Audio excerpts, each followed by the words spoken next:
I never thought I'd be the one to tell a story like this. 3 months ago, I was just Sarah, an ordinary woman who spent her days in a small convent, tending gardens, teaching children, and folding laundry. I never expected to die on a Tuesday morning. I never expected to meet Jesus face to face. And I certainly never expected to come back with a message that would change everything. But that's exactly what happened. It was an ordinary Tuesday. I remember because I had just finished morning prayers and was about to help Sister Maria bake bread for the homeless shelter. My hands were covered in flour when suddenly a crushing pain gripped my chest. It felt like someone had wrapped a giant fist around my heart and squeezed. I gasped, clutching the table for support. The room started spinning, faces blurred, voices faded, and then darkness. But that darkness, it didn't last. What happened next wasn't a dream or some hallucination from a dying brain. It was more real than anything I've ever experienced in my life. I felt myself floating upward, away from my body. All the pain vanished. All the weight I'd carried, physical aches, worries, fears, all of it was gone. I drifted through what felt like a peaceful darkness, like the hushed silence in church when everyone is deep in prayer. And then came the light. Not just any light. A light so pure, so warm, so overwhelmingly beautiful that I started crying, but without tears. This light didn't just shine around me. It poured into me, wrapping me in a love so complete that I finally understood what we've been trying to describe with that word all these years. And in that light stood Jesus. I know how this sounds. If someone had told me this story before it happened, I might have nodded politely while wondering if they needed help. But I'm telling you what I saw, what I experienced. His eyes. I'll never forget his eyes. They burned with both joy and sorrow, like twin flames. His hands, marked with scars, reached toward me with such gentleness that all fear melted away. I was completely exposed before him. Every mistake, every weakness, every hidden thought. And yet, I was completely loved. I fell before him, though I don't know how, since I had no body as I knew it.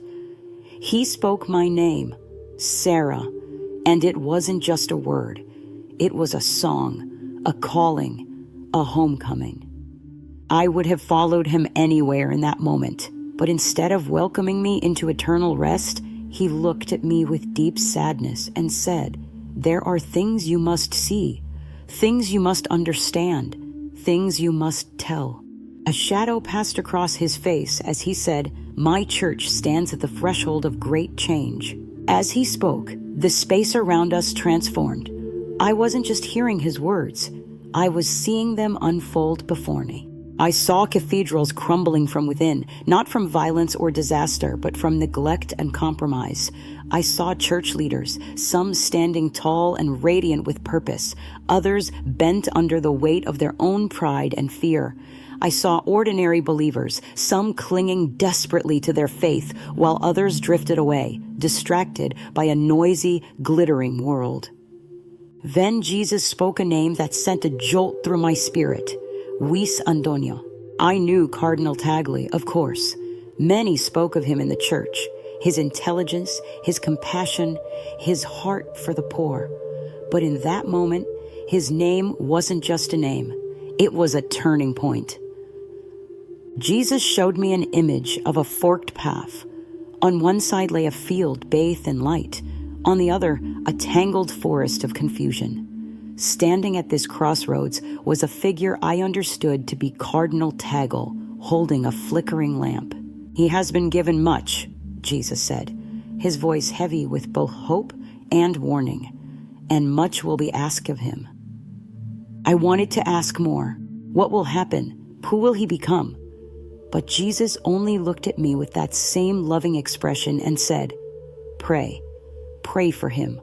Pray for the church. Pray without ceasing." The vision shifted, and I understood with sudden clarity that the church stood on a knife's edge, not because of one man, but because of all our hearts. Leadership, Jesus showed me, wasn't about titles or power. It was about carrying the cross, washing feet, choosing humility over ambition, truth over popularity, service over control. Jesus reached for my hand again, and with his touch I understood something deeper. This wasn't a time for fear, but for awakening. Not a time for the church to hide, but to shine. Not for despair, but for trust. "There is still hope," he whispered, a whisper that shook me to my core, but it must be kindled anew in every heart. As the light began to shift around us, I desperately tried to memorize every detail, every word. I knew I was being sent back not just with warnings about the future, but with a mission: to wake up, to pray, to love, and above all, to trust in the light that no darkness can overcome. When the first vision faded, I found myself standing again in that endless light surrounding Jesus. It wasn't a physical place, yet it felt more real than any room I'd ever stood in. Every part of me was completely exposed before him. Who I had been, who I was meant to become. Yet never once did I feel judged.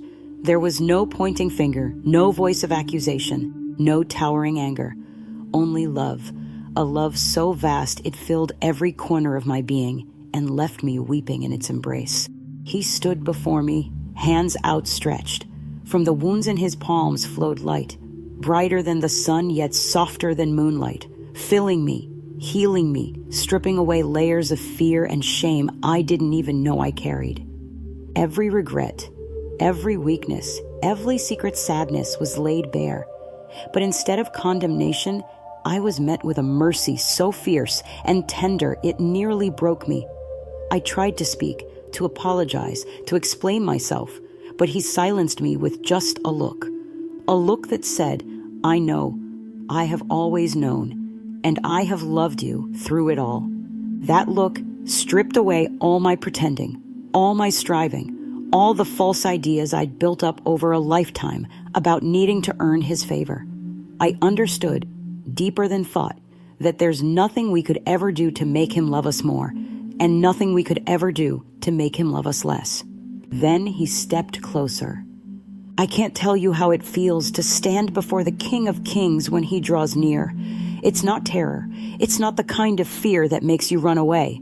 It's the awe that pulls you to your knees, that leaves you trembling, not because you're unwanted, but because you're loved beyond all understanding. "Sarah," he said, his voice carrying both eternity and tenderness, "you are precious to me, but your time is not yet finished. There is more for you to see, more for you to carry back." I wanted to protest.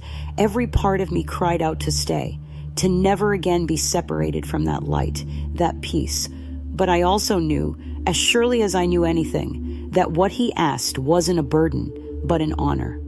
He touched my soul, and in that touch, I felt myself being set apart, commissioned, like a candle lit from his own flame, to be sent into the darkness. "You must tell them," he said, his voice trembling with the immense sorrow of one who sees what we refuse to see, who feels every hurt, every betrayal, every moment of coldness that drives hearts from his own. "Tell them of my love, tell them of my mercy, tell them that I still wait for them." He showed me his heart then, not in a vision, but in the way you feel sunlight on your skin. I saw it broken open, pouring out rivers of love and forgiveness that streamed across the world, seeking the wounded, the lost, the proud, the broken. I realized his heart never stops pouring itself out.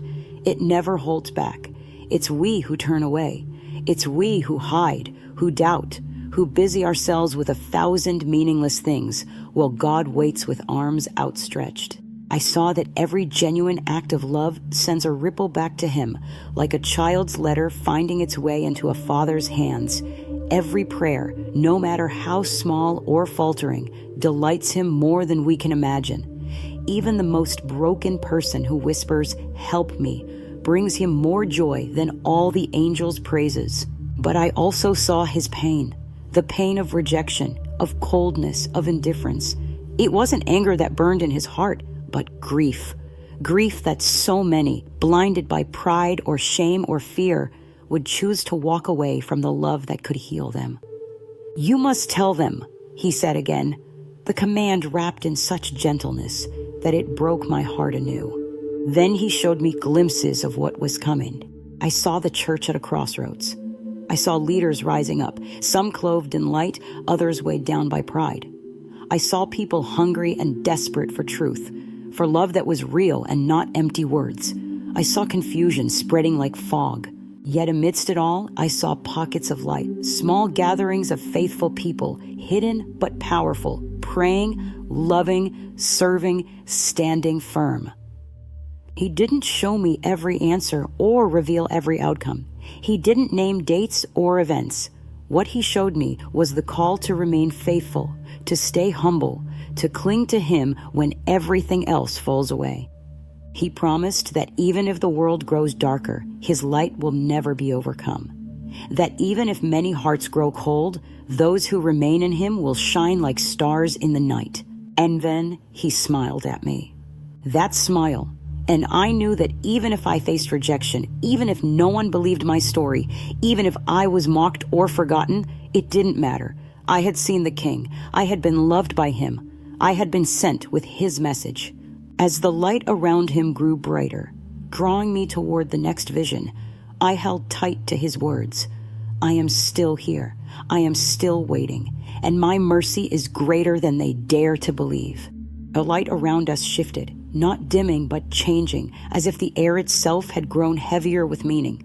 Jesus turned his gaze toward a space before us, and eternity seemed to open up again, revealing what lay ahead for the church I had loved my entire life.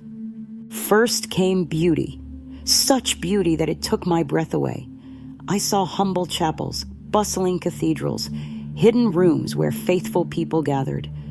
In these places, the church shone like a city on a hill. I saw young priests kneeling in prayer, their faces glowing with purpose.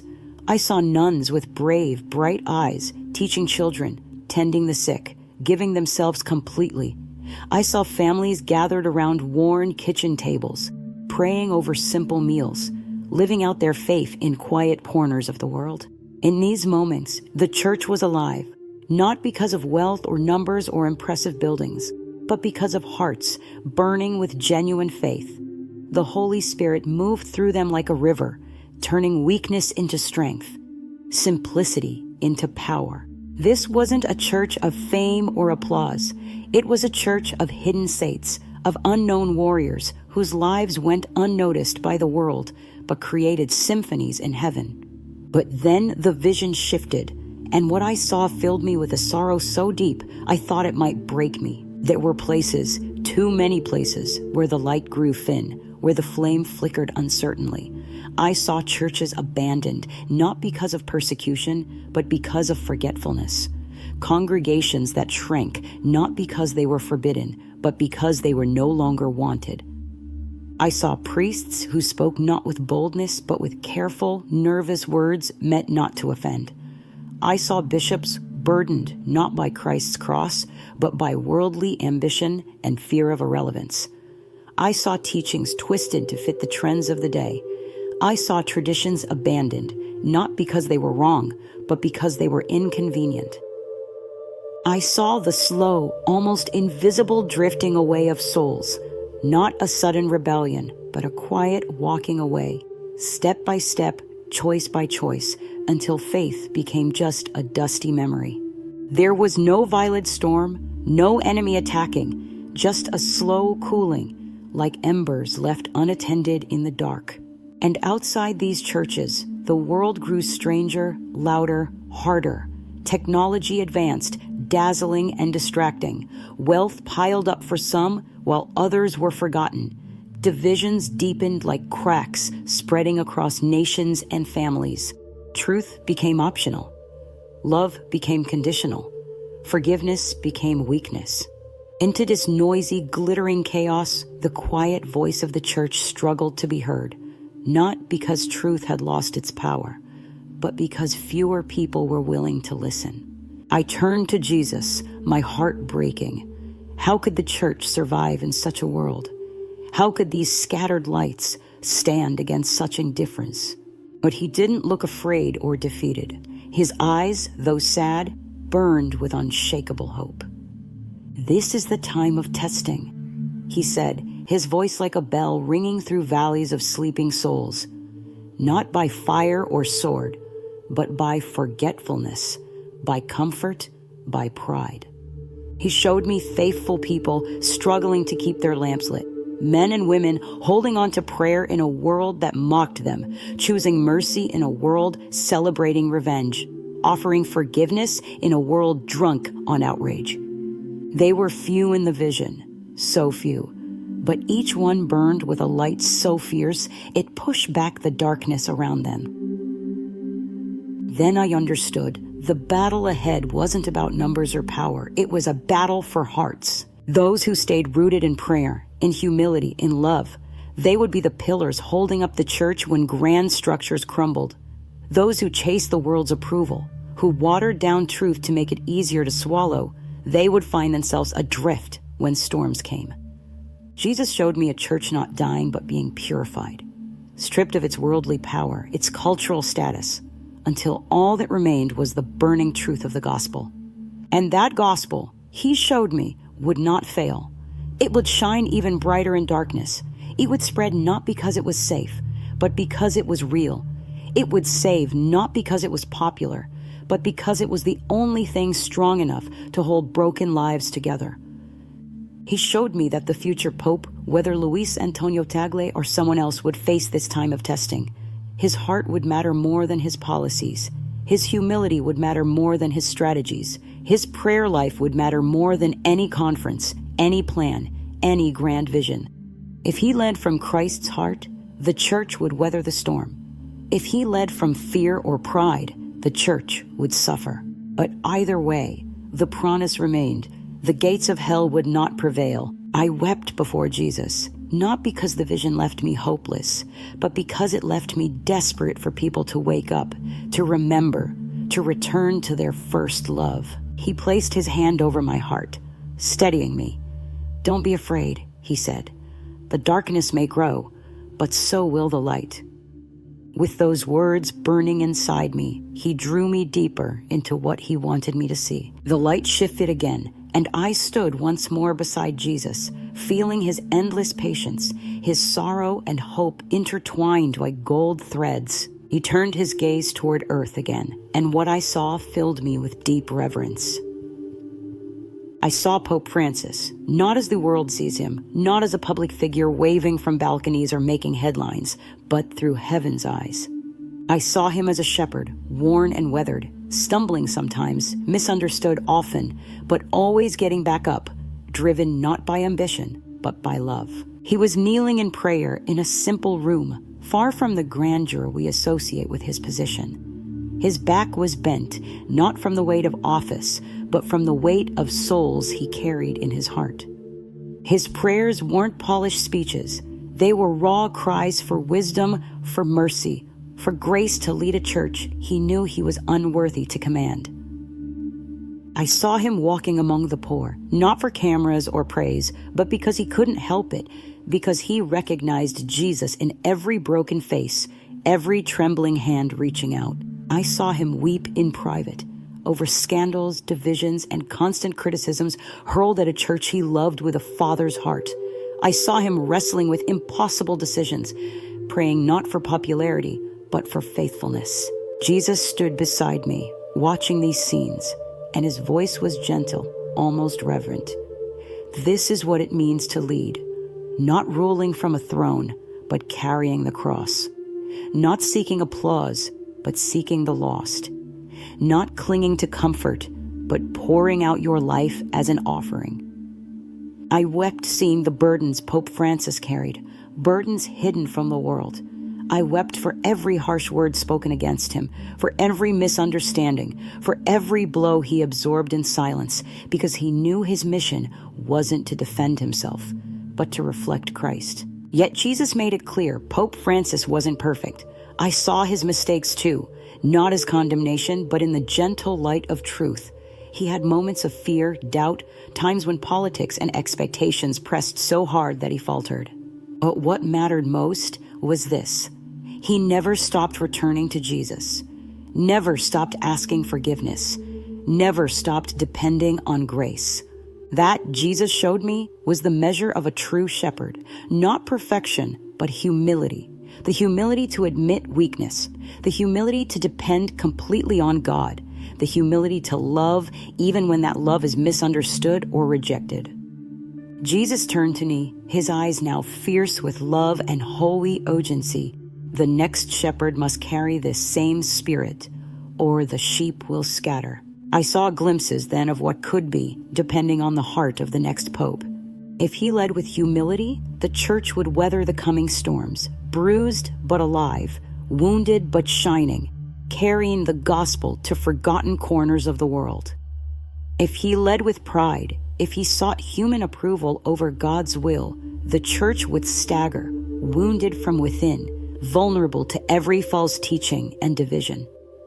The future wasn't fixed.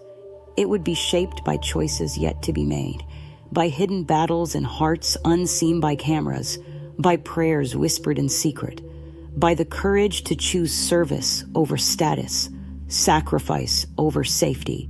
Jesus showed me that the greatest danger facing the church wasn't persecution from governments or violence from enemies. The greatest danger was spiritual compromise, the slow erosion of truth, the quiet surrender to comfort, the pride that hardens hearts and closes ears to the shepherd's voice. The church doesn't need leaders who chase titles. It needs servants who will kneel. It doesn't need strategists seeking worldly success. It needs truth-tellers willing to speak even when it costs everything. It doesn't need rulers draped in silk and gold. It needs wounded healers carrying the scars of love. Jesus showed me Pope Francis's real legacy, not in documents or programs or grand gestures, but in millions of unseen acts of mercy he inspired. The priests who chose poverty over prestige because they saw him do the same. The bishops who dared speak against injustice because he paved the way. The ordinary Catholics who realized holiness isn't found in ceremony alone, but in how they treat the forgotten. He showed me that true greatness in his kingdom is always hidden, the greatness of the seed falling into earth and dying so it can bear fruit.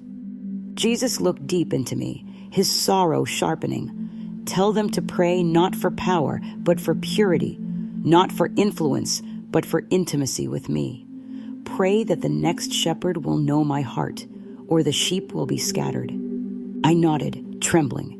I had never seen so clearly how much depends not on church structures, but on the hearts of those called to lead.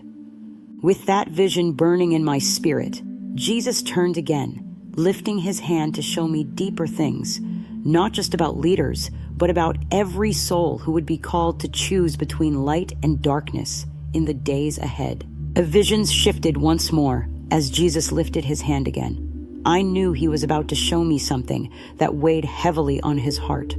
I braced myself, feeling the weight of what was coming pressing on my spirit like a wave about to break. A figure emerged before us, at first distant, slightly blurred, as if heaven itself hesitated to reveal everything at once. But as the mist cleared, I saw him clearly, Luis Antonio Tagle. His name had been spoken earlier in my journey, and now I stood face to face with the deeper mysteries surrounding him. He appeared as a man of genuine warmth. His face was open, his smile kind, with a gentleness in his eyes that naturally drew people to him. I sensed his love for the poor, the sincerity of his desire to serve. There was a gift in him for bridging divides, for speaking to wounded hearts in a language they could understand. Jesus stood beside me, silent, letting me feel the weight of what was being shown, rather than explaining it all at once. Slowly, I began to see what lay beneath the surface. Around Cardinal Tagle, two paths spiraled outward like vines, one lush and green, bursting with life, the other dark and twisted, leading into confusion. These paths weren't fixed or predetermined. They pulsed and shifted as if his future would be shaped choice by choice, moment by moment. If he walked the path of deep, costly humility, he would become a light for the church like nothing seen in generations. His love for the poor would mirror Christ's own heart. His ability to bridge divisions would heal many wounds. His leadership, grounded in prayer and truth, could draw lost souls back to safety. I saw in him the potential to be a beacon, a true shepherd, a voice crying out not for his own glory, but for God's alone. But if he yielded to pride, if he allowed the world's praise, the lure of influence, the comfort of applause to seep into his soul, then the path would darken, slowly at first, subtly, almost imperceptibly, but surely. I saw the dangers surrounding him, the temptation to compromise truth for acceptance, the pressure to make the gospel easier to swallow, the risk of losing sight of the cross amid the glitter of human approval. It wouldn't be an obvious fall. It would be 1,000 small choices, each one justifying itself in the name of compassion or relevance, but each one taking him further from the center of Christ's love. If that happened, great confusion would spread among believers, not through violence or open heresy, but through a slow erosion of clarity, a blurring of lines between truth and sentimentality, grace and mere tirades. Jesus didn't tell me outright whether Luis Antonio Tagle would become Pope. He didn't name him as the next successor. Instead, he made it clear it would depend on Tagle's choices, on the prayers of the Church, on hearts ready to seek God's will above human calculations.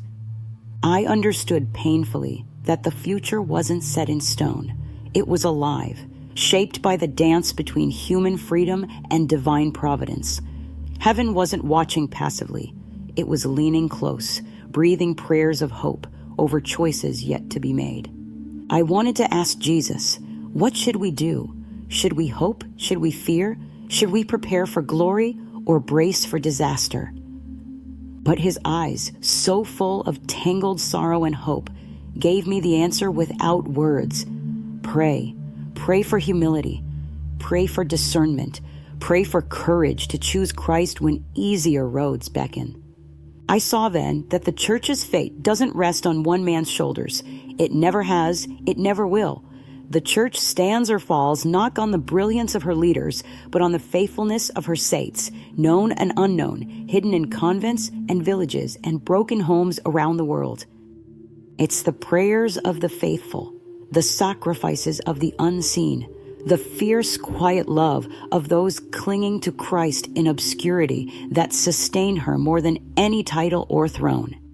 And yet, leadership matters.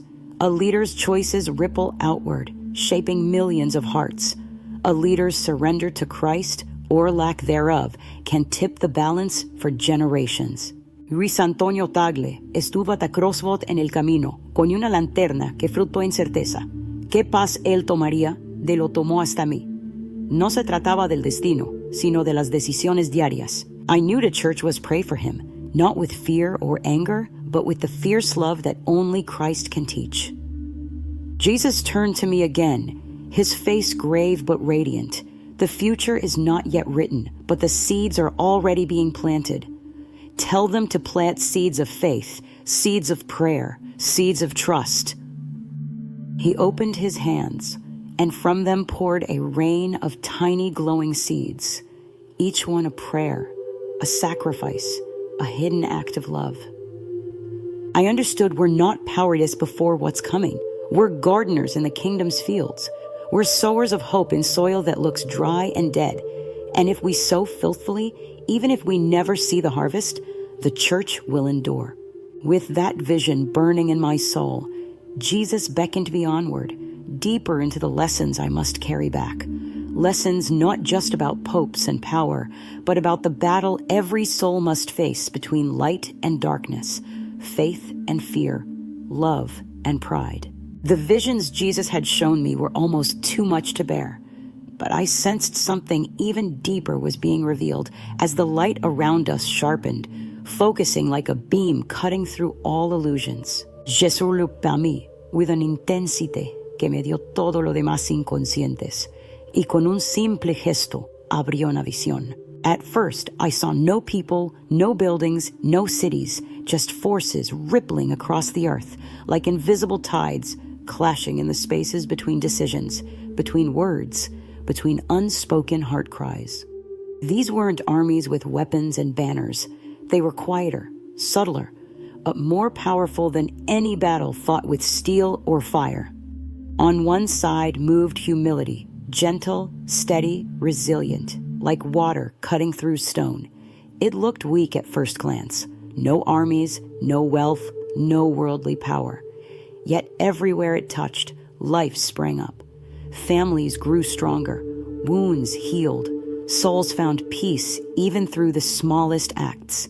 A whispered prayer, a quiet forgiveness, a hidden sacrifice. The power of humility worked miracles unseen by the world, but celebrated in heaven. On the other side slithered pride, loud, glittering, aggressive. It wore many faces, some beautiful, some frightening, but at its core, always the same. Pride fed division, fueled anger, nurtured resentment. It turned leaders into tyrants, servants into masters, communities into battlefields. Pride promised greatness, but delivered loneliness. It promised freedom, but shackled souls tighter than iron chains.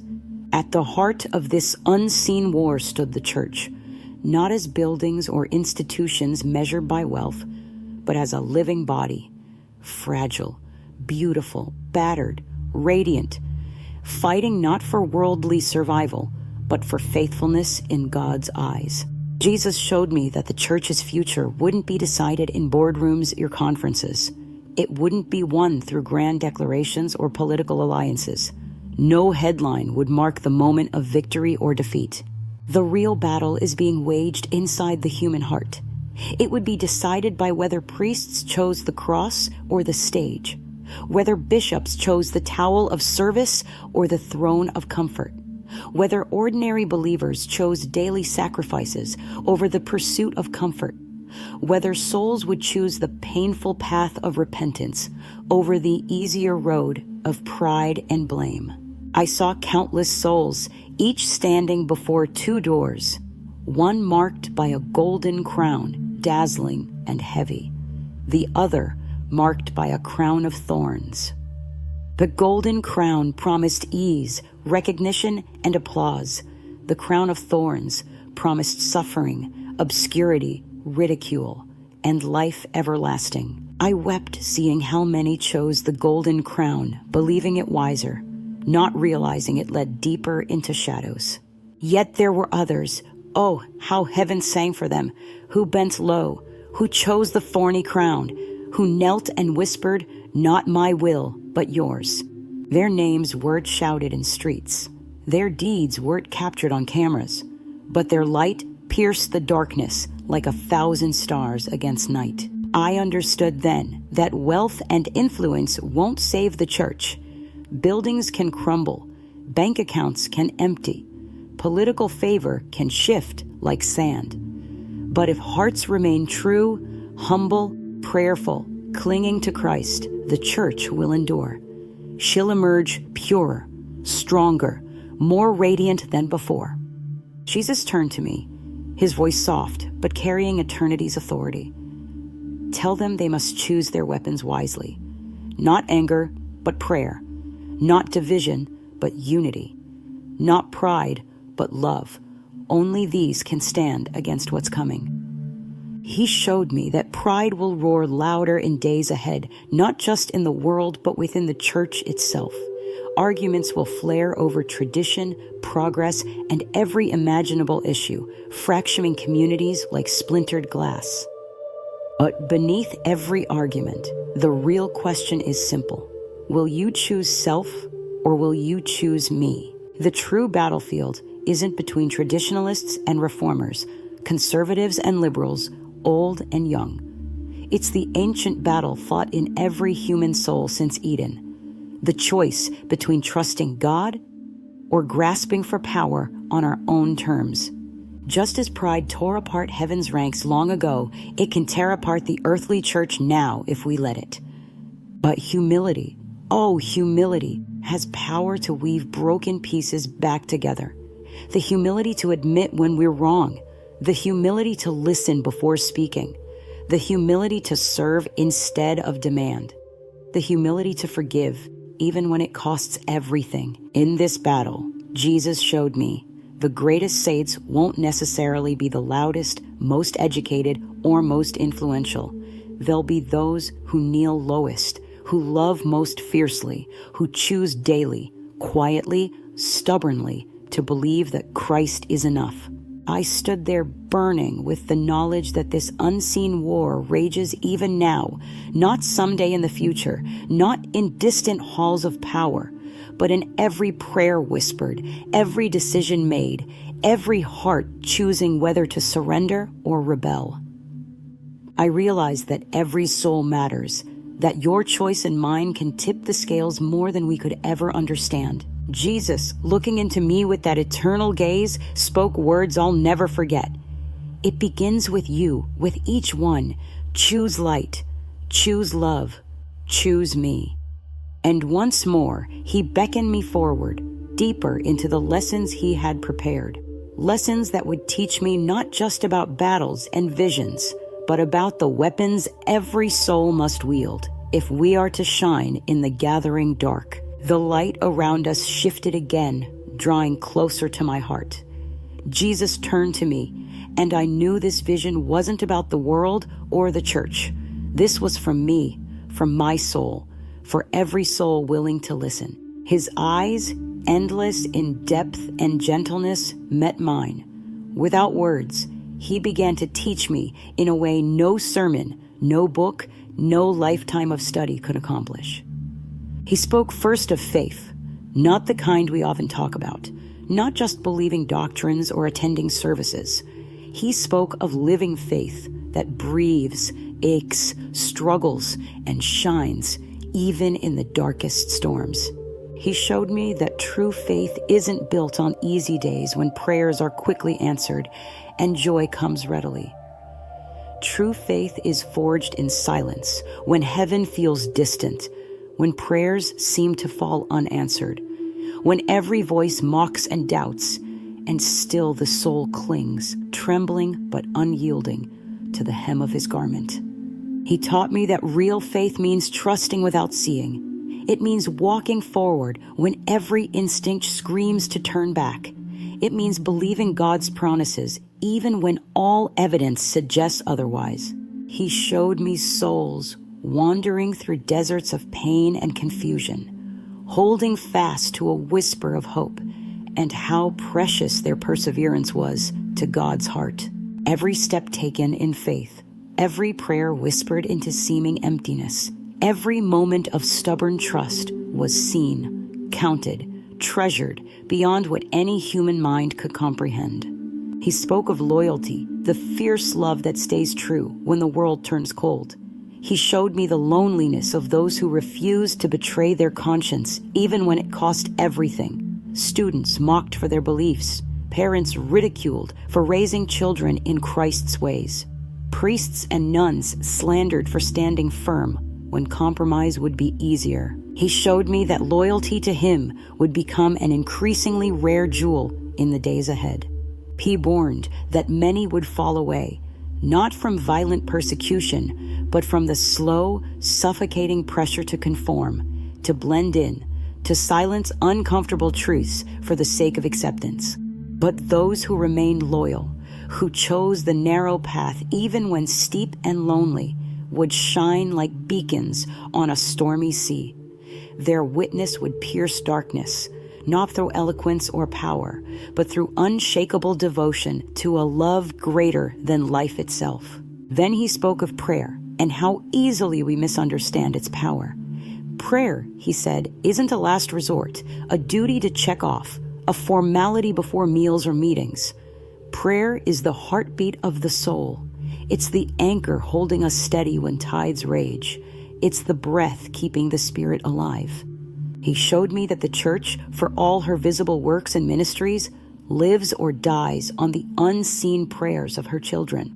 Prayer fuels courage, sustains missions, births conversions. Without it, the finest programs crumble to dust. He urged me, and through me, all who would listen, to build life on prayer, not pride, to measure success not by numbers or applause, but by faithfulness to the secret place where only the Father sees. He showed me saints unknown to the world, hidden souls who changed nations simply by praying in silence, by offering daily sufferings with love. Their names weren't celebrated on earth, but they were sung in heaven with fierce joy. And then he spoke of love, not as sentiment or fleeting emotion, but as choice, as self-crucifixion, as daily dying to pride and comfort for another's sake. He showed me how easy it is to love those who love us, who agree with us, who make us feel good. But the love he calls us to reaches for the forgotten, the difficult, the broken. It forgives before being asked. It serves without expecting thanks. It kneels in dust beside the sinner and says, "You are still beloved." He showed me countless faces, the homeless man ignored on busy streets, the lonely widow waiting for a call that never comes, the prisoner abandoned even by his own conscience. "This is me," he whispered, at each forgotten face, and I understood then, to love the forgotten is to love Christ himself. To pass them by is to pass him by. There would be no grand announcements marking these moments, no angelic choirs, but heaven would see. Heaven would celebrate every act of hidden mercy, every cup of cold water given in his name, every moment of love that cost us something. As he taught me, my heart broke and healed simultaneously, breaking for all my failures, all the times I had chosen comfort over faith, healing with the assurance that even now, after a lifetime of imperfection, he called me deeper. He offered more. He believed in the power of his grace, working through weak vessels like me. His smile held no disappointment, only tender invitation. "This is the life I offer," he said. "Not a life of ease, but of joy. Not without crosses, but a life that transforms crosses into crowns." I knew then that this, above all else, was the message I must carry back. This was the treasure buried in the field, the pearl of great price. To trust when I could not see, to remain loyal when the world laughed, to build my life not on human pride but on prayer, to love the forgotten as though each were Christ himself. This was the kingdom's way. This was the way of life everlasting. This was the way home. The visions deepened around me, each cutting closer to the heart of what Jesus was showing me. I felt his presence beside me, steady and unchanging, a rock amid shifting images and emotions. Now the focus turned to the soul of the church itself, the invisible living current that gave it life and power against all odds. He drew me into a quieter scene, no less powerful than the others. I saw small groups hidden in simple rooms, gathered on their knees. No grandeur here, no cathedrals or spectacle, just whispered prayers, quiet tears, hands lifted toward heaven with trembling hope. And as I watched, I realized these hidden prayers were weaving something greater than any human construction. They formed golden threads, invisible to human eyes but blazing bright in spirit, connecting city to city, nation to nation, soul to soul. The church's lifeblood was not gold or influence or visibility. It was prayer. Prayer held everything together when structures fell. Prayer fueled courage against fear. Prayer kept lamps burning when the world howled for their extinguishing. Jesus turned to me, his face tender yet fierce with intensity. Now he spoke not as servant to master or teacher to student, but as general to soldier about to enter battle. He impressed upon me that in days ahead, prayer would not be an optional extra for the religious. It would be survival. It would be breath. Without it, souls would wither in the dry winds of a world growing colder by the hour. With it, even the smallest soul could move mountains unseen. Then he showed me forgiveness. I saw wounds deep and bleeding in families, communities, nations. Words flung like daggers, betrayals carved into the soft places of the heart, trust broken into shards too sharp to touch without bleeding. I saw how these wounds festered in darkness, twisting souls to bitterness, building walls so high that even love could hardly find passage. And then he showed me what forgiveness looked like. It wasn't easy. It wasn't clean or quick. It was bloody. It was raw. It was tearing open the heart to let grace in where pride had locked the doors. Forgiveness wasn't saying it didn't hurt. It was saying, I will not let this wound define me. I will not let hate win. I saw how every act of true forgiveness unleashed power greater than any political movement. It released captives from self-built prisons. It broke cycles of violence and revenge. It planted seeds of healing that would bear fruit long after the forgiver was gone. Forgiveness, he showed me, was the church's strength. Not wealth or influence, but the stubborn, scandalous choice to love even when love had been betrayed. And then he showed me love, not as the world defines it, fleeting, shallow, conditional, but love that pours itself out without reservation. Love that chooses to stay when it would be easier to leave. Love that bends to wash the betrayer's feet. Love that hangs on a cross and prays for those hammering the nails. I saw that this love was the only force strong enough to heal the divisions tearing at the world and church. Programs would fail. Strategies would falter. Movements would rise and fall. But love, real, sacrificial, bloody love, would endure, would triumph. I wept seeing ordinary people living this love in ways heaven noticed, but earth ignored. A woman forgiving the drunk driver who killed her son. A priest serving a dying congregation with all his heart when no one thanked him. A teenager refusing to mock her school's outcast. A man choosing mercy over revenge after a lifetime of betrayal. These were the victories that mattered. These built the kingdom. Jesus turned to me again, his face shining with fierce, unquenchable hope. This, he said, is how my church will survive. Not through strength as the world sees strength, but through those who choose love, prayer, forgiveness. These are the weapons darkness cannot overcome. I understood then with profound clarity that the battles ahead would not be won by shouting louder than the world or retreating to safe corners. They would be won soul by soul, heart by heart, through the quiet, relentless revolution of prayer, forgiveness, and sacrificial love. He pressed these lessons into my soul like a seal on soft wax, branding them there so that even if everything else faded, I would remember this. In a world obsessed with power, real victory would come through weakness made strong in him. In a world that celebrates vengeance, forgiveness would shine brighter than 1,000 suns. In a world tearing itself apart with pride, the humility of love would rebuild what hatred destroyed. As the vision faded, as light began to pulse with signals that my time grew short, I clung to these truths with all I was. They weren't just lessons. They were life. They were hope. They were the map to guide not just me, but anyone who would listen through the coming storms. And I knew with unshakable certainty, born of standing in the presence of truth himself, that no matter how dark the world grew, no matter how fierce the storms, these three things would remain: prayer, forgiveness, and love. And the greatest of these, always and forever, would be love. The visions were fading now, the brilliant light softening. I felt Earth's pull once more, like a tide drawing me back to a distant shore. Jesus stood before me, his face still shining with that fierce, sorrowful, unstoppable love. He looked at me, not with disappointment that my time in his presence was ending, but with deep, solemn hope, as if entrusting me with something far greater than I understood. "You must return," he said, his voice both command and blessing. "There are hearts that need to hear.